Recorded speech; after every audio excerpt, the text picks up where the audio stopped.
Hi, everyone. Welcome to Ask a Political Scientist. I am Andrea Jones-Rooy, and I am thrilled that you are here.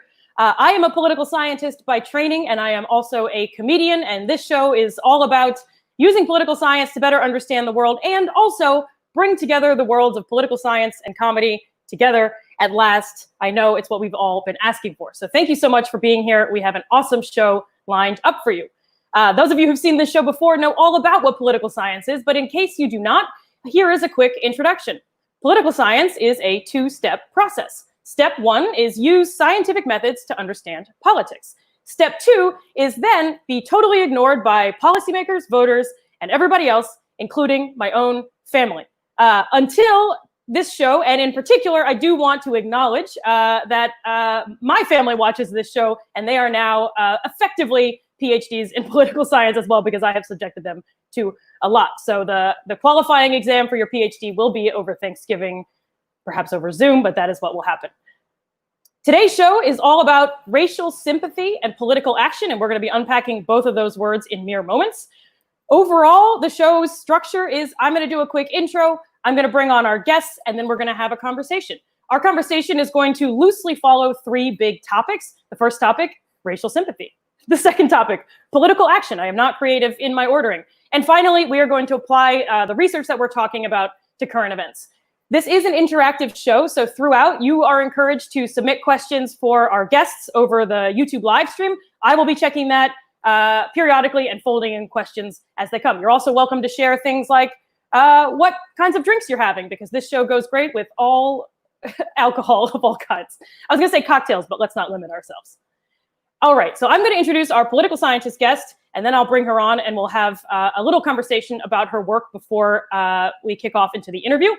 So our political scientist guest today is Jennifer Tuti. We're very excited that she is here. You can find her on Twitter at the world's greatest Twitter handle, PikaChuti. Follow her right this second. She is a professor at Wellesley. More specifically, she is the NAFL Assistant Professor of Social Sciences and an assistant professor in the Department of Political Science. Also, because this show has a huge Michigan bias, we went to grad school together at the University of Michigan. I do try to be as, nonpartisan and balanced and blah, blah, blah as I can. Of course, we're all biased, but I will own and admit to a strong Michigan bias. But I will acknowledge that it's been at least like one whole show since I had someone on from Michigan. So we're mixing it up quite nicely. I am going to now bring on Jen Tuti. Welcome to the show. How are you? Thank you. And thank you for this very comfortable green room setting. It feels just like home. Excellent. Perfect. Yes. Yeah. Fewer little mints on the table and people yelling about sound check. But otherwise, yes, I strive to create a great green room. How are you holding up through all this? Your silence was a good answer. Yes. I think I'm doing as well as can be expected, trying to find beauty in the monotony of the everyday. Very good. By calling it monotony, perhaps that makes it less beautiful, but right. Alas, yeah. I like it. I honestly, we can just end the show there and be like, we've learned something great. Beauty in whatever the word for monotony is that's less negatively charged. I don't know. Yes, exactly. Routine. I don't know. Yeah. Misery. Well, anyway, I digress. So Jen, we have a lot to talk about. You've done a lot of amazing research that's super relevant to everything going on right now. But first, for audience members who don't already know you and know your work, I'm going to do a somewhat creepy introduction where I've stalked your research, and we're going to do a mini kind of This Is Your Life live. Sound okay? Yes, let's go for it. Excellent. Perfect. So I have announced your various recent affiliations. I also want to show off some of the papers that you've been writing. So you have a paper that we're going to talk about a lot today that is forthcoming in the Journal of Politics called Racial Sympathy and Its Political Consequences.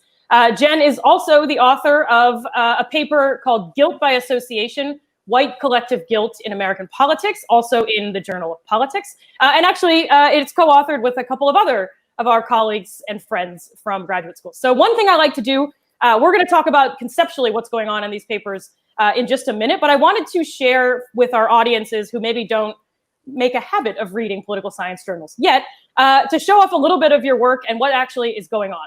So I have a couple of graphs that come from these two papers. This one comes from the paper about collective guilt. Are you able to share with us what's going on with these questions here? Sure. I mean, what I'm trying to do is to figure out if a white person has guilt or not. And, you know, we could just say tick box here if you're a guilty white person, but it turns out that doesn't. And by the way, you can do that in the chat right now. Okay. Raise your hand if you're share your guilt. Yeah, go ahead. Yes. And so one way we do that is we try to extract the attitude by asking these questions. And in this case, it's pretty close. If you answer these questions, I don't think it's a stretch to say that you have guilt if you identify as white. And so you can see here, you know, the top is the question, and then we have 5 answer choices.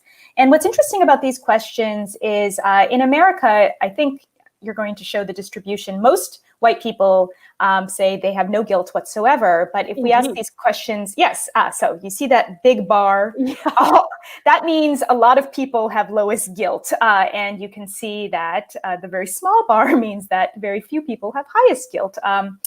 So, you know, if you're white and you're in these circles and everyone's talking about how guilty they feel, just remember where you are. You are out at that very far end of the graph. But the interesting thing is in other countries, we don't see this distribution. For example, when they ask these questions in Germany about the Holocaust, obviously they changed the words a little bit to make it appropriate to the setting, or South Africa with apartheid, you get healthy percentages of the ethnic majority in those countries saying, yep, tick, got guilt. Yeah, like got milk. It's like a shirt there, I think.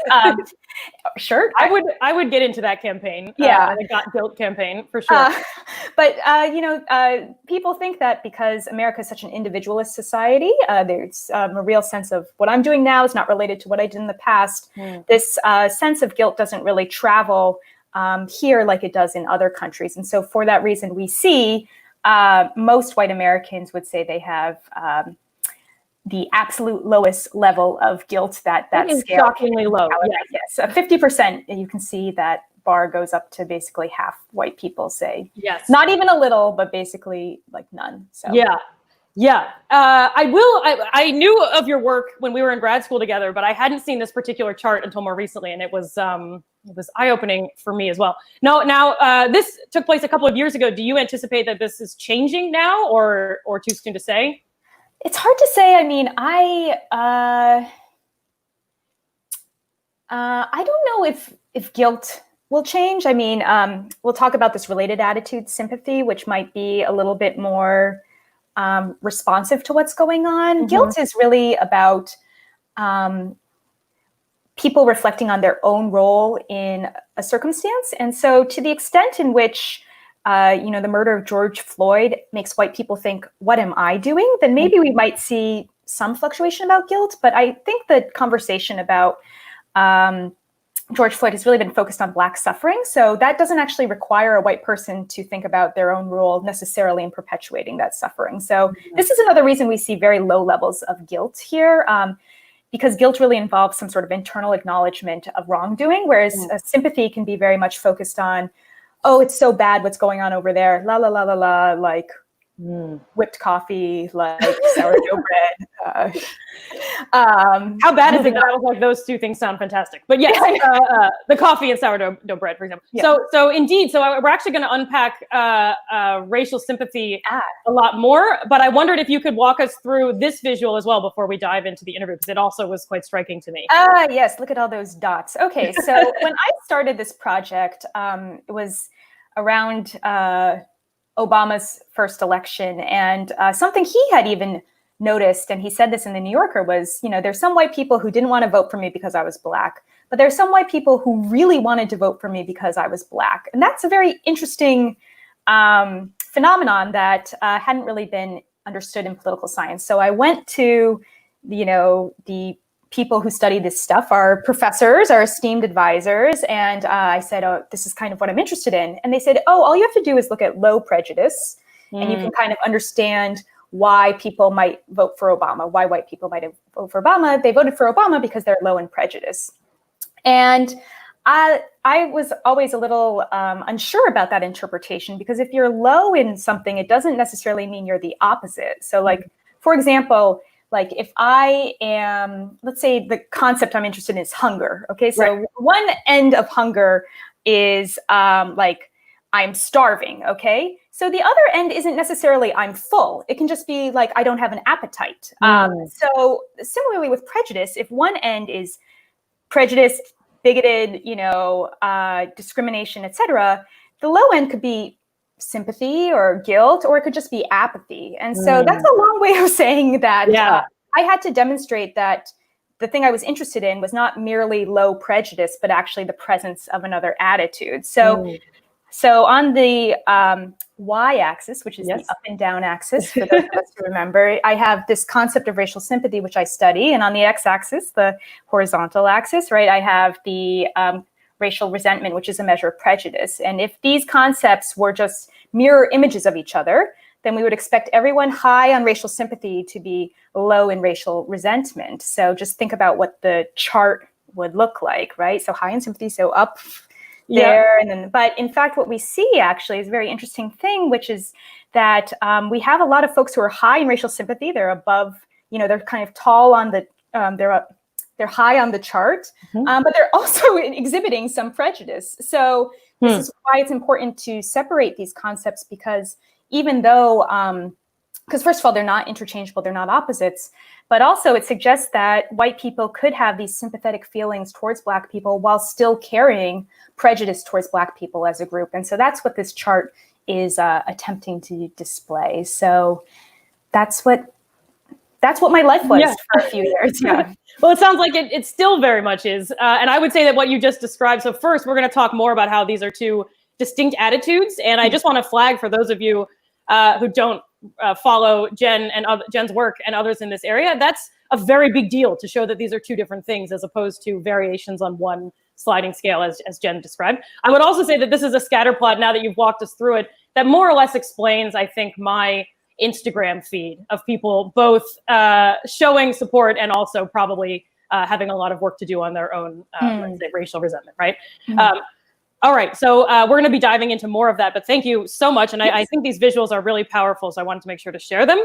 Just a few other pieces, an article called After Obama with Don Kinder, who I believe was your dissertation advisor at Michigan. One of them. Yeah. One of them, yep. And your dissertation, hooray. Just wanted to shout out a wonderful Michigan dissertation. And you are turning this into a book, correct? Yes, yep. Oh, so everyone be on the lookout for that. You heard about it here first.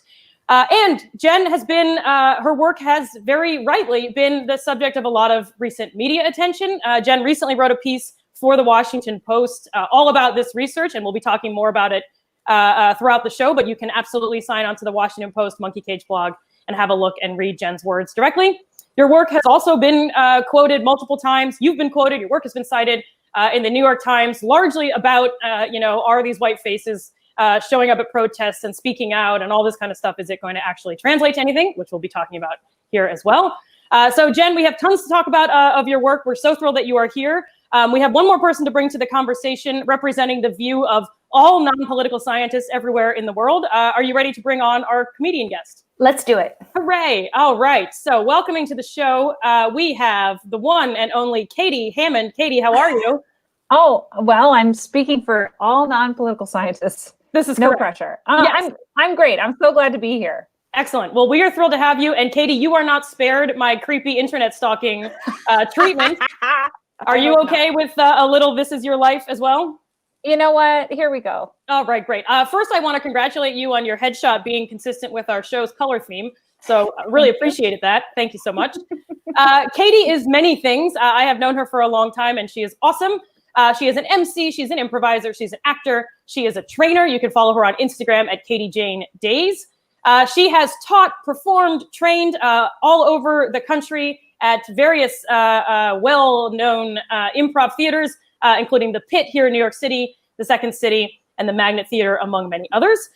She is a musical improviser. For those of you who don't know, that is, in my opinion, the hardest improvising there is, and not just because I'm terrified of singing. I have seen this particular show. Katie, you tell them, what's musical improv for folks who don't already know? Oh, we take suggestions from the audience and essentially improvise a musical. And so there's like long form, which is what This Is Your Life is, where we essentially interview somebody who's celebrating a birthday, an anniversary, any sort of milestone, or just like having people over in their living room.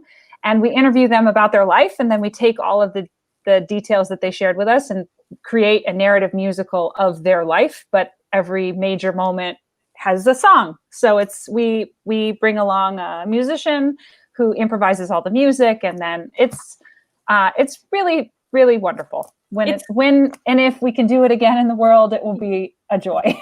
Yes, and I have seen this live, and it is even more impressive than it already sounds. I mean, you came up with the most recent show I saw. You came up with like very catchy songs that were in my head for a long time about like this random person's graduation and like first girlfriend or whatever. So it's totally awesome. I really want everyone to check it out. Do you do anything online with this? Is that possible? We currently are not doing anything online. I think we're all just in the quarantine slum of like, what is life now that theater is dead for however long it's dead for. But yes, we are eventually going to start doing private online virtual versions of our show.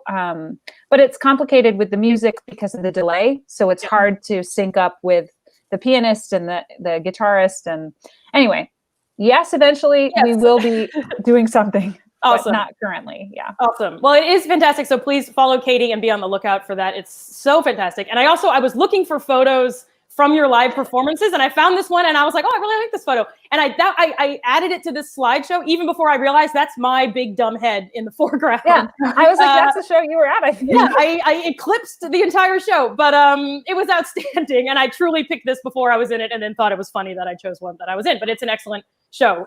Katie has also toured the country with Broadway's next hit musical, which is a spontaneous musical comedy, which is fantastic. And she is a regular performer, again, when we can all go outside, in the Pit House team called Vern. And Vern is the name of your amazing dog, who's also pictured here.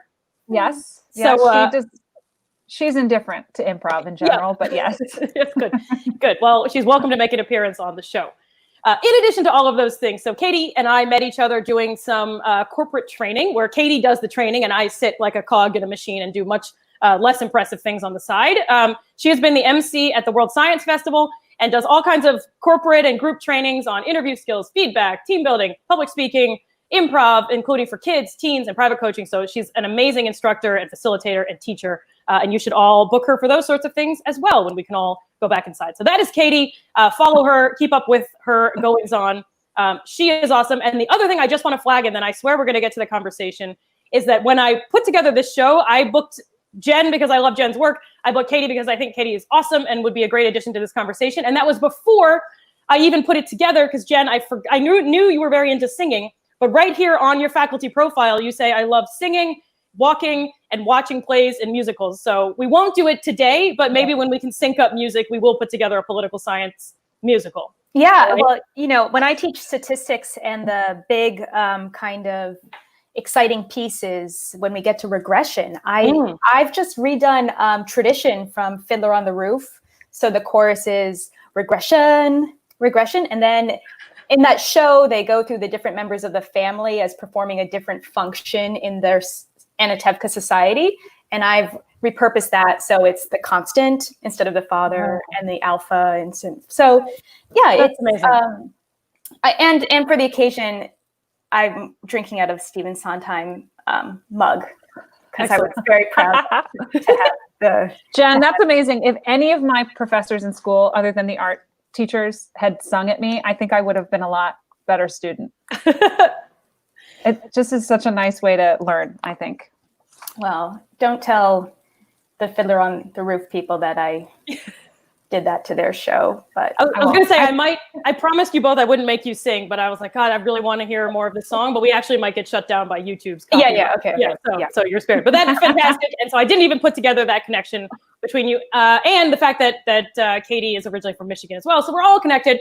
As you know, if you've seen this show before, we also raise money for different organizations each week. So if you are enjoying the show and want to support in lieu of a ticket, $10, $15, $2,000, whatever you pay for shows when you go to shows, you can send money right to my PayPal or the show's PayPal. It's not mine.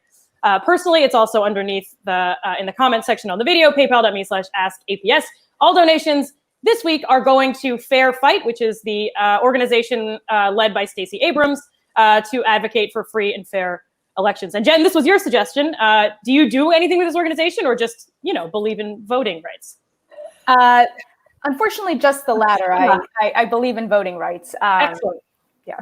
Cool. Well, that counts, but all the money goes there. So please donate throughout the show if you can. That always makes us feel better about the world.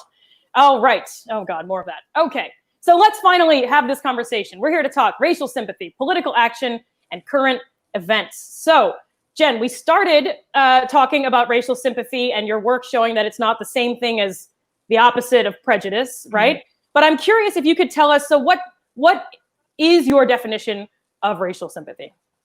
So I define racial sympathy as white distress over Black suffering. And so there are two components to that. One is an acknowledgement of Black suffering, which is kind of cognitive. It's, it's something that some white people acknowledge is happening and other white people do not acknowledge is happening.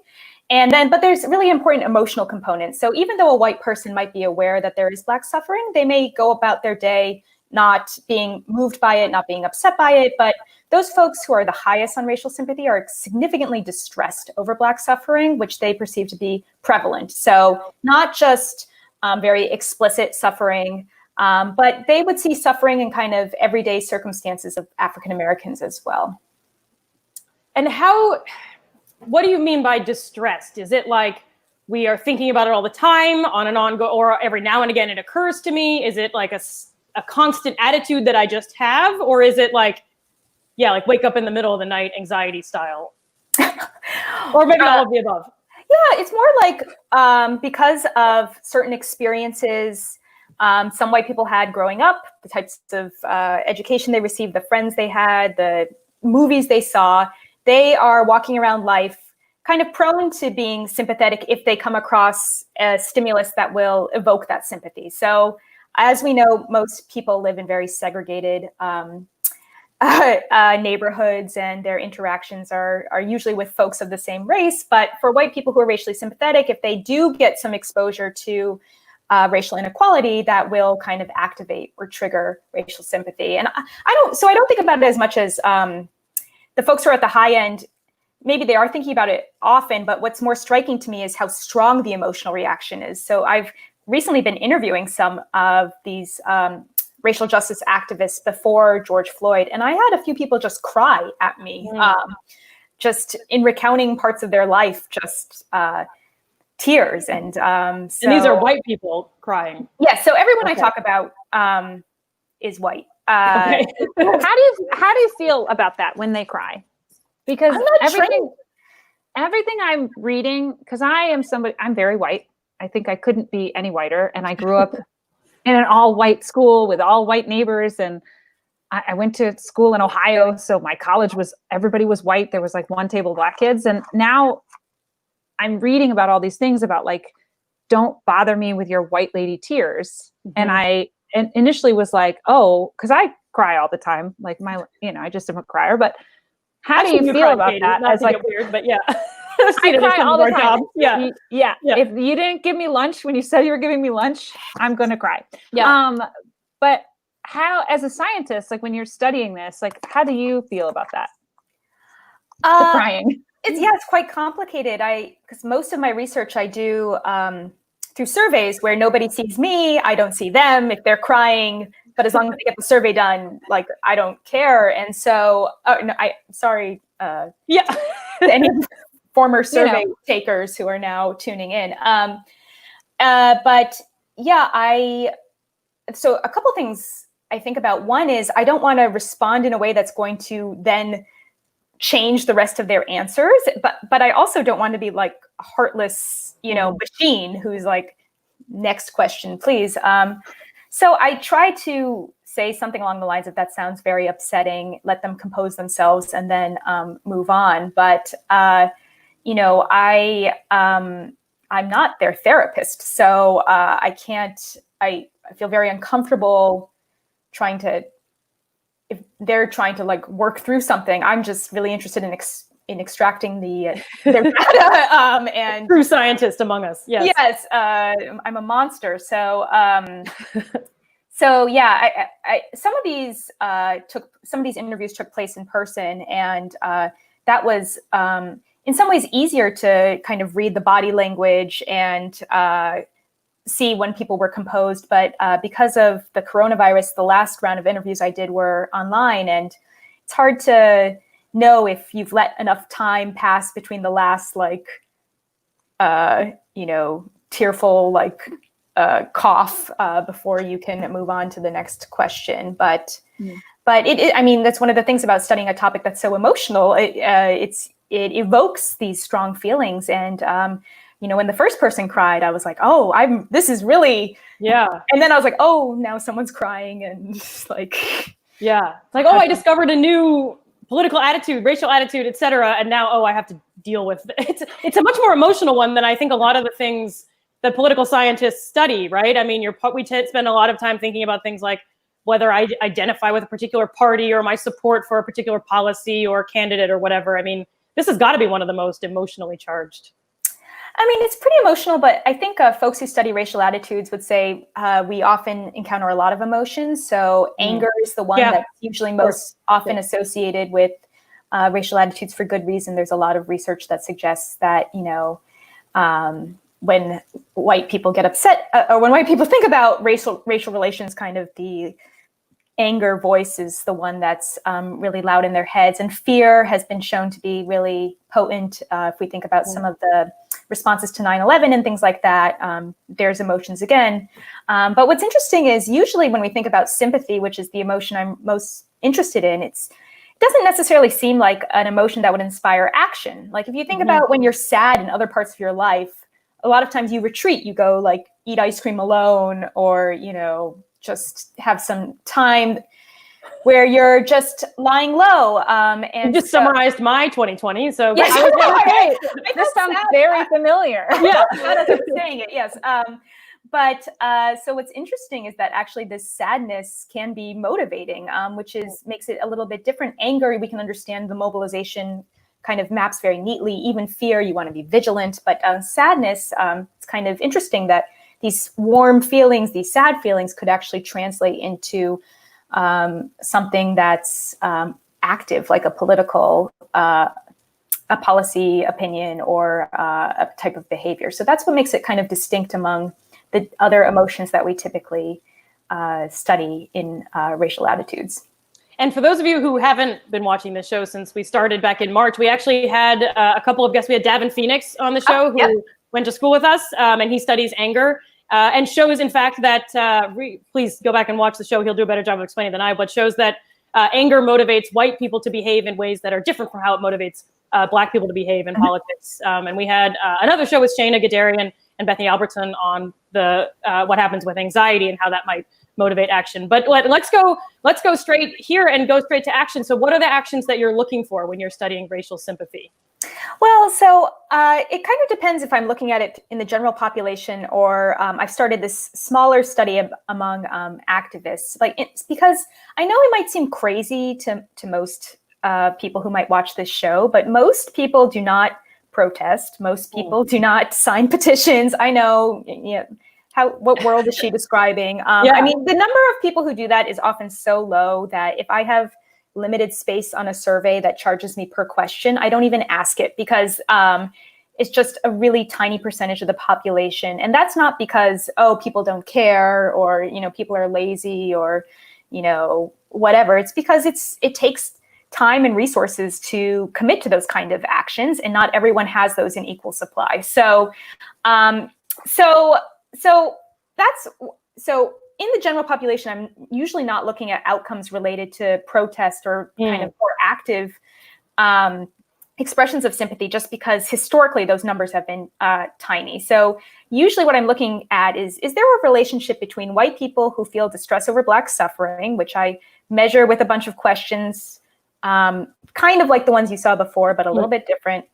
Is there a relationship between how white people answer those questions and the types of policies they support to help African Americans? So policies that would redistribute resources to African American communities, policies like affirmative action, which would prioritize racial and ethnic diversity as a goal in college admissions. And so what I find is, the more a white person feels distress over Black suffering, the more inclined they are to support these policies that could be perceived to alleviate that suffering. So that's what I look for in the population. Now I've started this other study of activists because there's so much interest in, who are the white people who go out and protest, especially pre-George Floyd, who were the white people who protested in 2015. There I'm looking at outcomes like protest, like volunteering, but also I've learned when I talked with some of these folks that they started all these like anti-racist book clubs. They participate in like classes about anti-racism. Sometimes they go on anti-racist themed trips to like the Deep South. So with that tiny, again, really tiny percentage of the population, I do look at outcomes that are very costly, but I would say with the general population, I'm looking more at how this maps onto support for public policies that might be discussed at the federal or state level in politics. And Katie, one of the reasons I thought of you for this show, I'm going to put you on the spot a little bit, is that since, in the last month when at least the social media circles that I tread in, all my white friends got real guilty real fast and posted a lot of things, educational things, awareness things, resources, etc. And I have been struck by how helpful your resources have been to me as a white person in terms of it's educational. They're great places to go to learn about anti-Black racism and anti-racism and all of this kind of stuff. Are you, I guess I want Jen should have had you do the survey beforehand. I mean, I would say you are probably pretty racially sympathetic. Does that sound fair based on Jen's definition? I have a lot of guilt. Okay. I'm like very guilty. Okay.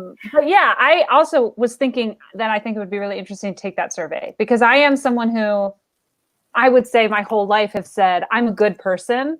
I'm kind, I'm open, I'm, never in a million years would I have used the words I'm racist. And then after George Floyd, I started really reading and really like looking at myself and was like, oh, I am racist. And then that was like a really hard awakening for me. And I actually have pulled most of the resources that I've shared from two other white women who I follow on social media, and I like almost everything they post, I read, and I try never to share anything if I haven't read it in full, like I just, unless it's like a puppy video of a dog on a fountain and it's just like eating the water and then try to, mix it up with like things that are joyful and things that are making me better. But I would say that I would hope that I'm very racially sympathetic, but I'm like the most privileged person. I have two amazing parents who are still married. I have a sister who's been married 15 years. Like I went to college. I don't have any debt. Like I'm very privileged in a lot of ways that I've always been very aware of. But now I'm like sussing that out against the systemic racism where those people can't have those things that I have because of things they have no control over. And it's, so yes. Yeah. Great. Yes. What if you had been like, not sympathetic? I'm like, yeah, interesting turn. I'm good. Yeah. But that would be horrible. Okay. So Jen, so you showed that you can be, what's striking to me with that first scatter plot that we showed is that you can be racially sympathetic, but also be prejudiced. I'm not leading up to accuse Katie of that at all. I'm just curious about how the fact that people can hold both of those ideas, right? You can be racially prejudiced and also have racial sympathy. Like, how does that work? How does that jive? Yeah. Yeah, it might take the flavor of something like paternalism, which is a topic studied by Stephen Moore, another Michigan soon-to-be grad. This could be a white person saying something like, it's so awful. Let's, for one example, African Americans make far less money than white people, right? That's statistic. And so a white person could say that's terrible. So there's a sympathy, but then they could also say, if only they could just work harder like white people, they could enjoy, this wonderful country that we're all experiencing right now. So there you see both, there's sympathy about Black people's situation, but also there a kind of a justification or a remedy that does have more of a prejudicial tone. It's something because it's invoking a stereotype that, oh, the reason why African Americans are in this position is because of something inherent to their attitudes towards work, which of course is a stereotype that's been around forever. So that's how you can get both. And so that kind of takes a level of a taste of paternalism, because in paternalism, you want to do something to help someone who is suffering, but your method of doing it might kind of suggest that you don't trust that person to make good decisions or to get there on their own. And so that's how we could kind of see both things at the same time. Is a version of that, not trusting, food stamps that specify what you can buy and what you can't buy, and not like actually just giving people money or resources or.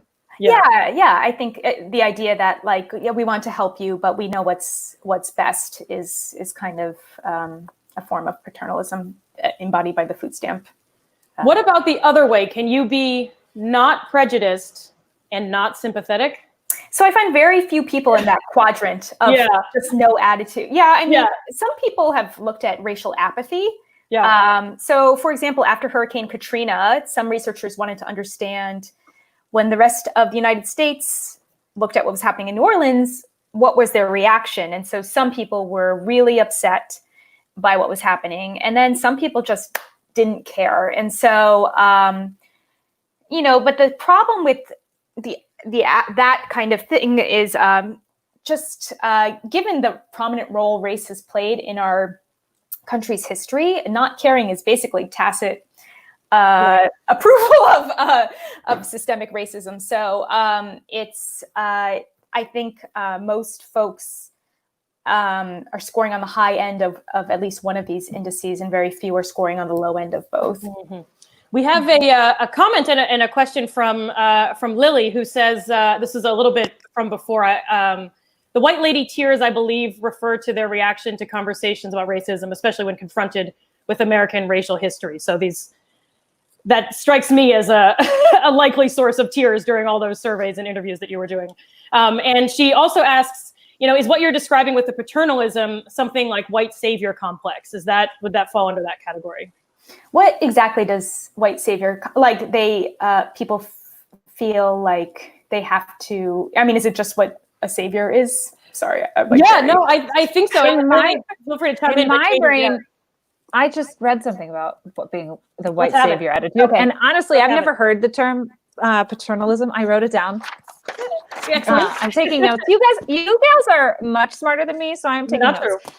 But the way you were talking about paternalism of I know better what you need, that feels very much with everything I know about the white savior of I'm going to come in and help you because you're less than I. So I'm going to gift you this thing so that your life is a little better. That is my version of events. Yeah. I think that's certainly plausible. I also think it's important to remember that some white people don't want to do anything for Black people. So, and I would say that is, historically the majority when we ask questions about these public policy. I'm drawing graphs when I do this. I like it. Yeah. Okay. Yeah. It looks like conducting, but I'm drawing a distribution. Most white people are very opposed to public policies that would give more benefits to African Americans, just as a general starting point. So affirmative action has very low levels of white support. Reparations, I wouldn't even have put a question about reparations on my surveys a few years ago because I assumed hardly anyone would support it. So keep in mind that the average response from a white person is no policy that helps Black people. But yes, when we now start looking at the white people who say some policy that helps Black people, it's possible that some of them are motivated by this white savior kind of dimension, whereas others would be supportive of policies that don't have those kind of strings or stipulations attached to them. How do you, so a lot of your articles and the quotes that I've read, in the Times about your work are trying to grapple with this question of, given right now, there are more white people at protests than protests in the past as a percentage. White people are speaking out and we're talking about anti-racism and waking up and all this kind of stuff. most of the tension in the articles, both by you and in the New York Times, are like, well, will it last? And I want to ask you, will it last, A, in terms of will the sympathy last? Will, it being top of mind, the distress, and also will action based on it, setting aside problematic action that's more paternalistic, but just action full stop? I mean, do you see this as something that has staying power and will make a difference? Well, first of all, I can't, obviously the huge caveat that I can't predict the future. Well, crap. Yeah. Yes, you can. You are a scientist. Yeah. Look into the future. So for a small percentage of white people, this is going to be like their motivating thing. And it's going to be genuine. It's not going to be like they're doing it for their friends. This is for a small percentage of white people, this is the real deal. But I would say for the vast majority of white people who kind of got really engaged in this topic in June of this year, we won't see, I don't expect to see staying power, just because their lives will move on. Actually, their lives are set up to move on and not think about these issues in many ways. And I think the conditions of the pandemic create a very weird situation where people have time to act on these concerns in ways that they didn't before we were all, trapped inside or not allowed to go to work and things like that. So, I do want to say that I'm sure some white people watching this are going to panic and be like, which white person am I? Only you can know that for yourself. Okay. Yeah.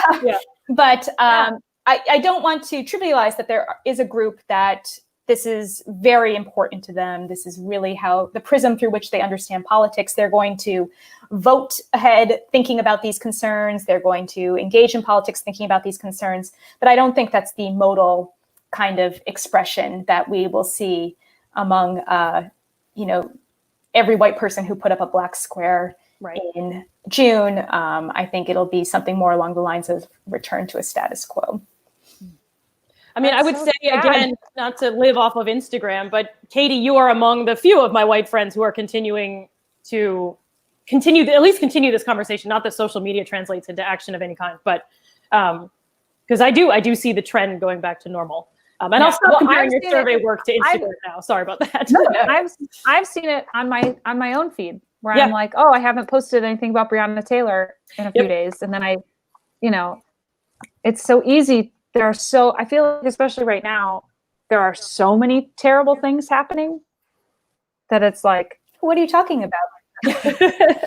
The world is burning, and we're all going to turn into smoke at some point. But Katie's outlook, really, the optimism that really made me excited to bring you on. I had therapy today, and I feel really good about the state of humanity.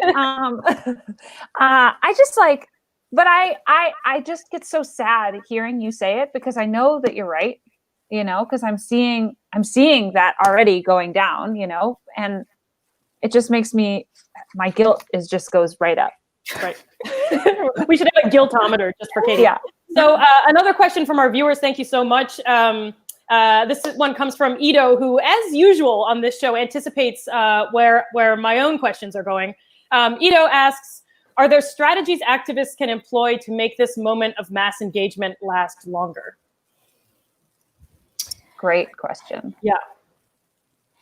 Yeah.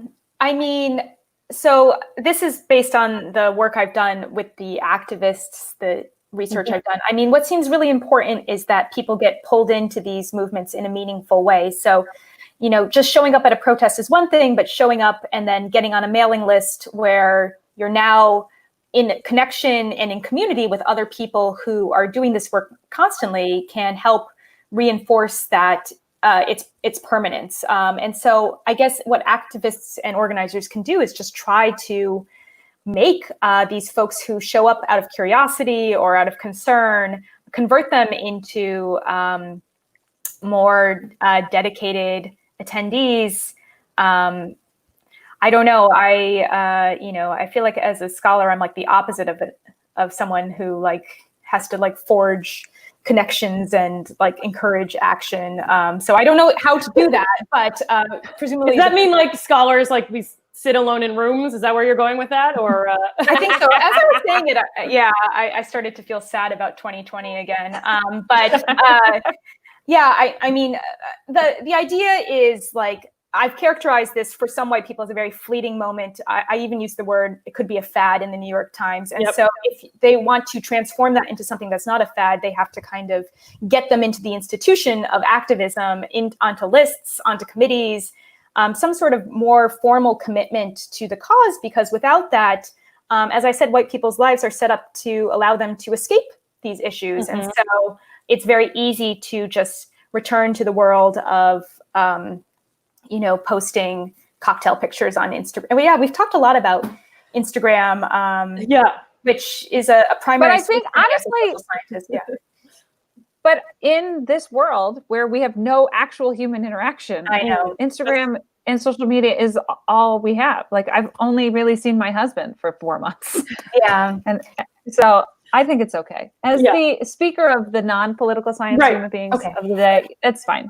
You're right. We have basically shrunk, if not zeroed out, other human interactions. So I guess that justifies my own addiction to platforms. Thank you for that. You're welcome. Yeah. Just turn that to different kinds of guilt. So am I right understanding, Jen, that the more we can, if for white people, set ourselves up so that we are reminded of the various injustices against Black people in this country, that can help keep that sympathy going and help keep, hopefully, non-paternalistic policy support and voting and all that kind of stuff more top of mind, or more part of our thinking and our work, as opposed to just paying attention when tragedies, Yeah.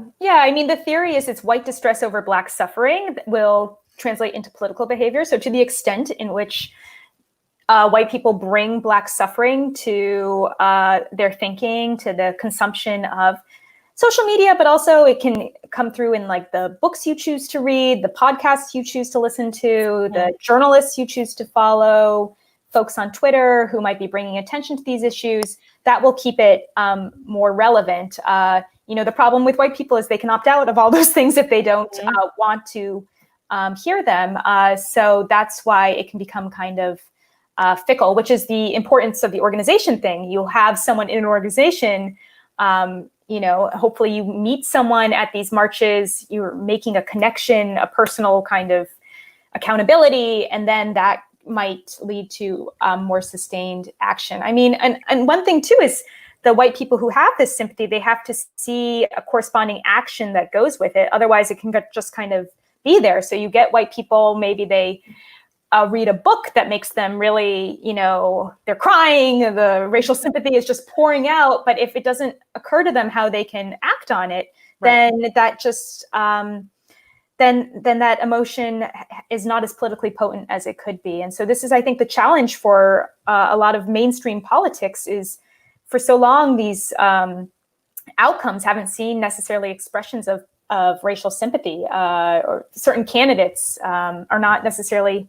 positioned to be the recipients of racial sympathy, especially if they're white. And so to take advantage of this moment, they have to think about how they are the obvious, conduit of these many feelings that white people are having right now. Yeah. And I want to flag too that sort of as we're having this conversation, I want to be clear that, there are massive injustices that we could be talking about. And I don't want this to be a show where it's like, let's all just talk about how hard it is for white people to deal with this, right? But the idea here is, given that we have white people who are feeling some distress, how can we make sure that we're doing things to change that? And they have more resources, they have more power. And so, I think one reason why even though I don't myself identify as white, one reason I find it important to study this group is they really control a lot of stuff. And so, so literally everything. Yes. Yeah. So if we can understand how they work, we might have some sense of the decisions they make, which tend to impact the rest of us to a disproportionate amount. We have a great comment here from Lily. Thank you, Lily, who says, and I apologize, the YouTube is on about a 30-second delay for us, so I'm a little bit behind in addition to being actually behind. She suggests maybe find an aspect of racial equality to focus on: education, entertainment, housing, police brutality, voting, prison. You can't focus on everything. And I think that's a great point. Curious to hear your reactions. I agree that it is exhausting.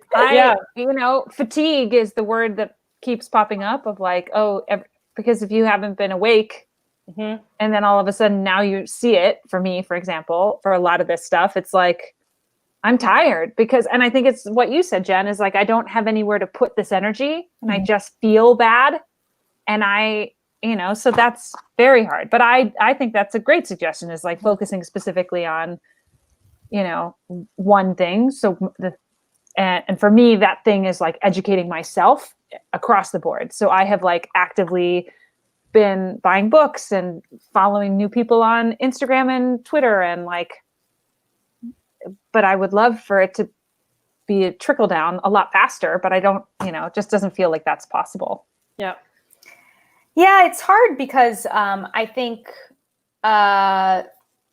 it is probably more accessible to focus on like one issue, but the pervasiveness of inequality is so broad that that by limiting your kind of sympathy in one field, you might kind of miss the broader circumstances that created the inequality in that field.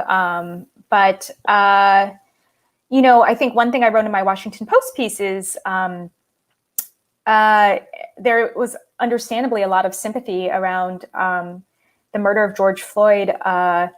And that was because people watched someone get basically executed on screen. And I don't find corresponding levels of folks feeling really sad when the type of Black suffering isn't as kind of episodic and violent, even though the consequences could be still very damaging. So I don't know if that's an answer to Lily's question, and I apologize if it's not, but just, a sense of this by focusing on one domain, especially one that's very obvious and blatant, you might kind of get a distorted picture of what Black suffering looks like, because it could be much more kind of pervasive and slowly pernicious rather than, immediate and violent. Right. Yeah. One comment you had made as well in your Times piece that was very similar, which was, it's easy to be sympathetic. Easy is maybe not the right word, but about something that's so violent and so horrible and so obviously wrong. And it's harder to remember. I think you gave an example of like Black communities who live near a factory that's polluting, and that's happening all the time, and it's super damaging, but it's not going to make the news, right? Right. Well, I mean, and when the first New York Times reporter called me, I was in quite a mood, and so one of the things I said is, we don't have to look way back into our history to find some examples of Black people suffering. Like just now, the coronavirus, the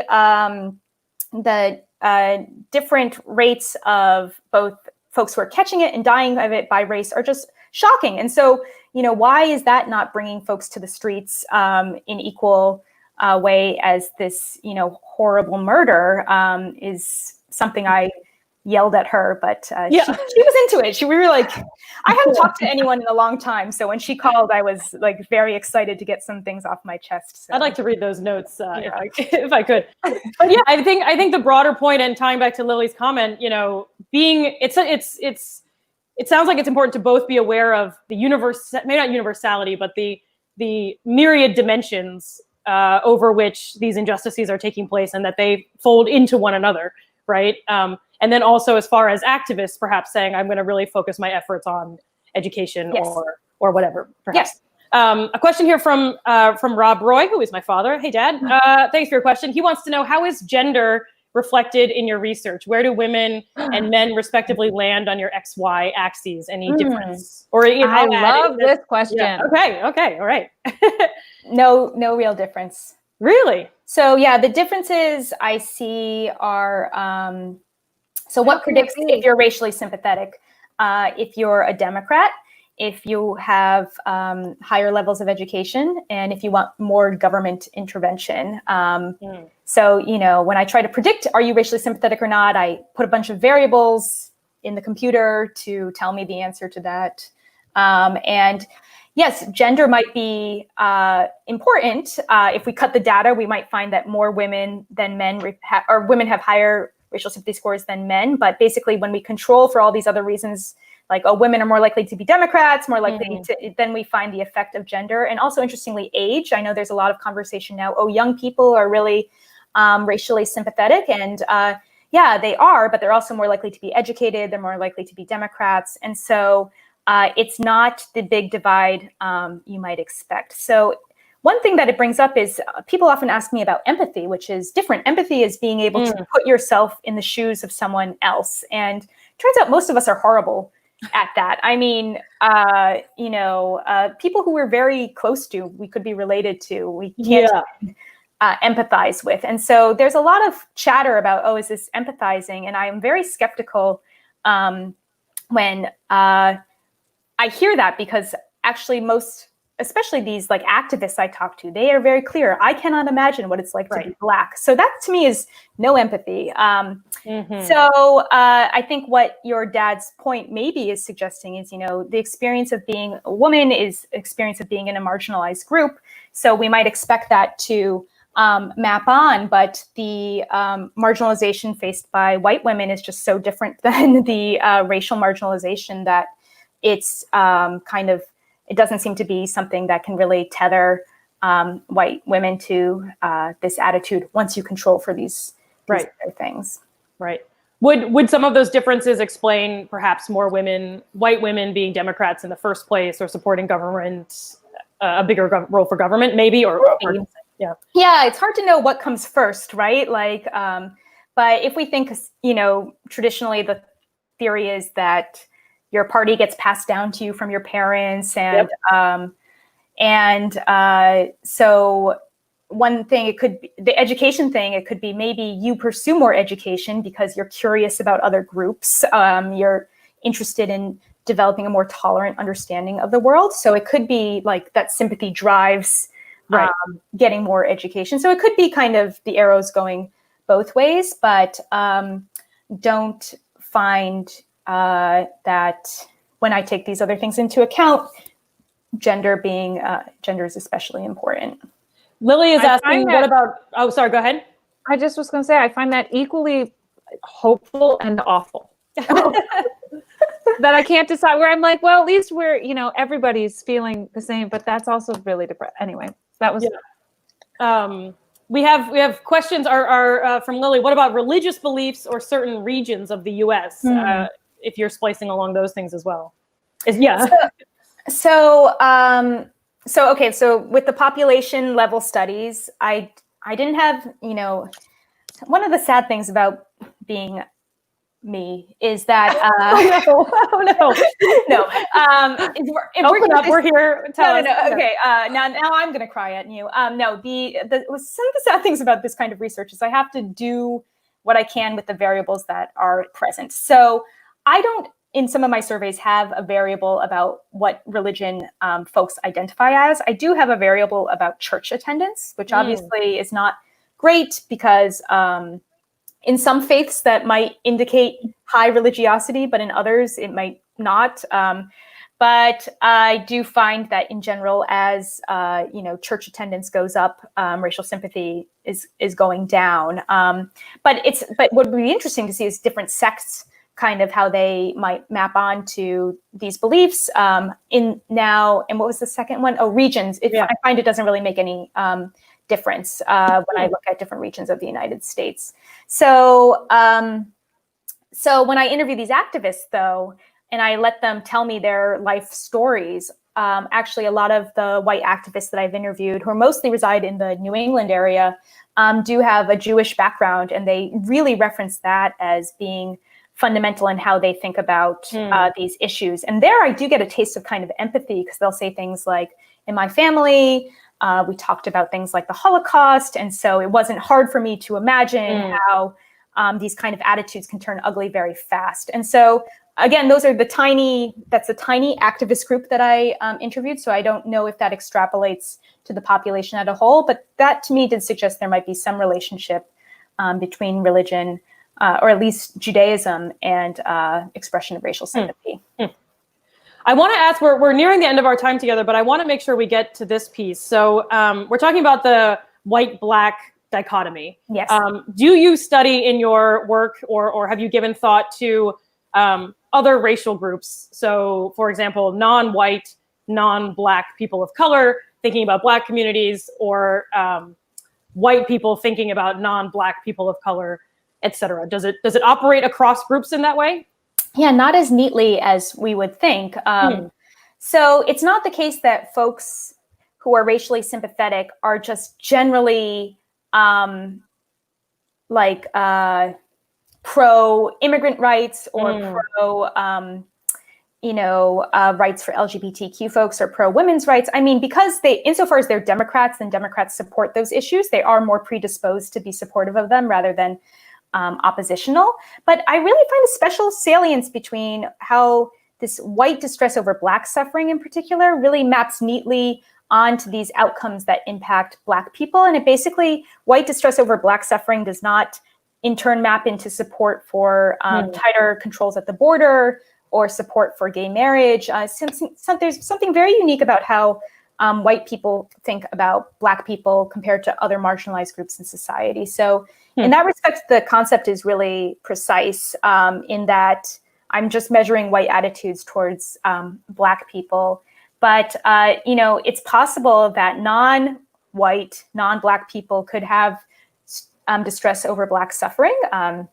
So, many folks in the Asian American community posted here we go back to Instagram, the new reality. It's so sad. All, like scientific surveys at this point for me. But, I saw a lot of posts, Asians for Black Lives and things like that. But there again, now I start to wonder how much empathy might be kind of an ingredient, because once you start getting away from white feelings about Black people, other people of color can kind of empathize to some extent what it feels like to be discriminated against by white people. And so it's possible that those attitudes could be politically meaningful, but it might be very different than the racial sympathy and especially the guilt that I studied in my work. Do you think, so I want to wrap up. So going forward in the US, I mean, we've been a bit pessimistic about people like Katie and me continuing to have sympathy and to take actions that make differences, and especially these costly actions we were talking about. I mean, are you, and I'll direct this to both of you, I mean, are you hopeful from a racial justice standpoint, or at least in terms of white people stepping up and helping advocate and work for necessary changes,